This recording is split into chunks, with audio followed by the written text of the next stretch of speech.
los desastres no son iguales para todos. En el núcleo Milenio CIPDES, hace algunos años, estamos hablando más que de desastres naturales, desastres socionaturales. Porque los desastres se producen cuando algún fenómeno de la naturaleza afecta áreas pobladas. Y las áreas pobladas a veces se construyen de modo insuficiente, digamos, para atender estas amenazas, y en general la planificación del territorio y la ocupación de áreas pobladas obedece a ciertas reglas, y las reglas a veces en el caso chileno están fuertemente marcadas por la acción del sector privado. Y el sector privado, como tiene como objetivo maximizar sus ganancias, los suelos más seguros, los suelos de mejor calidad, son aquellos que son ocupados por segmentos socioeconómicos más altos, y aquellos suelos más expuestos a amenazas, a vulnerabilidades, son ocupados habitualmente por sectores socioeconómicos más bajos. Eso significa entonces que ante la ocurrencia de un fenómeno, la afectación no es lo mismo, porque lo más probable, y así se probó en el último terremoto tsunami de Chile, los más afectados fueron aquellas zonas que se inundaron y que históricamente han sido ocupados por los sectores socioeconómicamente más bajos, y aquellos sectores más seguros, con construcciones de mejores condiciones antisísmicas, no sufrieron mayor daño. Entonces, por ello, digamos que los impactos de este tipo de amenazas son desiguales. Cuando la ocupación del territorio es desigual y la gente entonces, por lo tanto, habita desigualmente el territorio, las identidades y las vulnerabilidades sociales están en función de esos parámetros. La gente, por ejemplo, en el borde costero, que fue donde más murió gente en el último terremoto tsunami, sabe que el mar es peligroso, pero fallaron, por ejemplo, los sistemas de alerta. Y como sabe por generaciones anteriores que el mar es peligroso, que cuando hay un sismo que hace que no se pueda sostener, eso hace que hay que retirarse. Entonces, gracias a eso, mucha gente se salvó. Vino lugares donde entraron olas de más de 20 metros, y la gente que tenía un conocimiento ancestral, no olvidar el terremoto tsunami Valdivia del año 60, ese conocimiento popular que forma parte de la identidad y que también está en la base de estas vulnerabilidades sociales, son aspectos que si bien son vulnerabilidad, también pueden transformarse en otro concepto que está muy en boga en estos temas, que es lo que se llama la resiliencia. O sea, hay vulnerabilidad, pero también hay resiliencia. Y de ese modo la gente puede escapar cuando hay este tipo de acontecimientos o amenazas. Por lo tanto, las vulnerabilidades sociales desde el punto de vista de las catástrofes, los terremotos, son conceptos que están ligados entre sí, y tiene que ver con este tipo de factores. Yo creo, a partir de experiencias y ejemplos del último terremoto, que es muy importante trabajar previamente con la gente, es decir, en todas aquellas zonas afecta a tipo de amenaza, fundamentalmente tsunami, por ejemplo, erupciones volcánicas. Nosotros trabajamos también en Chaitén, terremotos.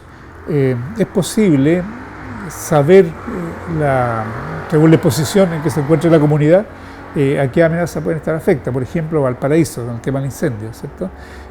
Ya Valparaíso también vivió un incendio y es probable que puedan ocurrir otros. Entonces, frente a acontecimientos que ya han ocurrido y el impacto de los mismos, opino que lo que habría que hacer es trabajar previamente con la gente respecto de cuáles podrían ser aquellos aspectos de su cotidianidad que tiene que ver con su vida personal, con su vida comunitaria, podrían ser afectados ante una calamidad de este tipo, y qué aspectos de la persona o de la comunidad van a ser dañados, eventualmente dañados. Entonces, eso significa ponerse en situaciones hipotéticas de qué hacer al respecto si ocurre este tipo de calamidad, y trabajarlo antes tal que la comunidad esté mejor preparada, ¿cierto?, para abordar el impacto de estos fenómenos en lo que es este tipo de aspectos, lo psicosocial. Hay ejemplos internacionales que demuestran que lo mejor es trabajar en forma conjunta. Voy a poner un caso que evidencia esto en el caso chileno. Después del terremoto hubo una comisión de la cual tuve el privilegio de participar. Después del terremoto, en los primeros días de marzo partimos al sur, al sur de Chile. El primer lugar donde impactó la ola del tsunami hacia el sur fue en el río Itata. El río Itata queda en el límite más o menos entre la 7ª y la 8ª región. La desembocadura del río Itata tiene una amplitud enorme, digamos. O sea, en el borde, en la ribera sur del río Itata, ahí llegó la primera ola y impactó una zona costera que se llama Perales. Perales está en el mapa, ustedes la pueden encontrar en Google. Y en Perales nos encontramos que había voluntarios de una ONG que estaban construyendo mediaguas. Y había una discusión y un conflicto porque la gente que fue afectada, afortunadamente nadie murió porque lograron escapar a zonas altas antes que llegara la ola. Reclamaban que estos voluntarios estaban construyendo las mediaguas justo donde probablemente podría llegar una nueva ola. Entonces la gente no quería vivir en esas viviendas de emergencia. Y habían dos grandes campamentos, aldeas le llamó el gobierno en la época. Un campamento arriba en un cerro, los dos campamentos en un cerro.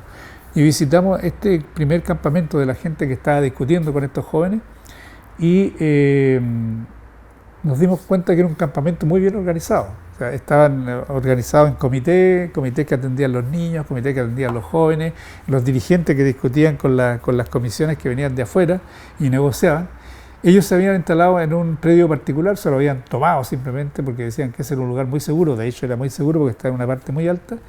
Y la gente estaba dentro de la gravedad, así, además de menos de 15 días que había ocurrido el desastre, estaba tranquila, estaba muy organizada, con agua, con luz, actividades para los niños, de contención psicosocial, etcétera, etcétera.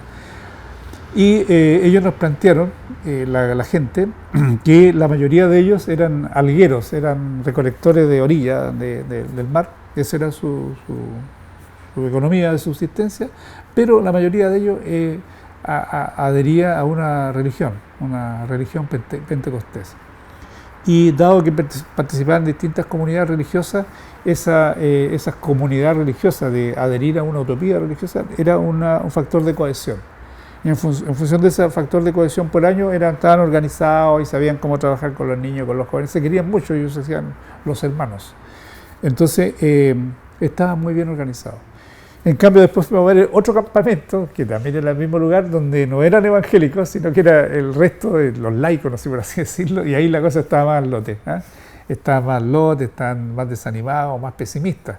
Entonces, eso es una evidencia de que en este caso, por ejemplo, una adhesión a una utopía religiosa es un factor de cohesión y de organización.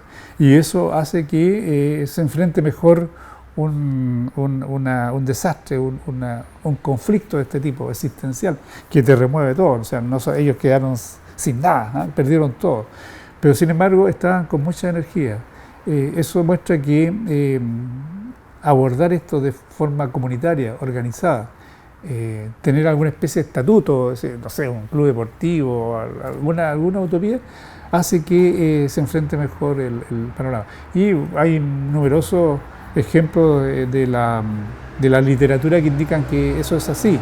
Y aquí en Chile también hay varias literaturas, varias investigaciones que han recopilado que aquellos grupos colectivos que enfrentaron de modo organizado el impacto de esto, al final el resultado era mucho más positivo que aquellos no organizados.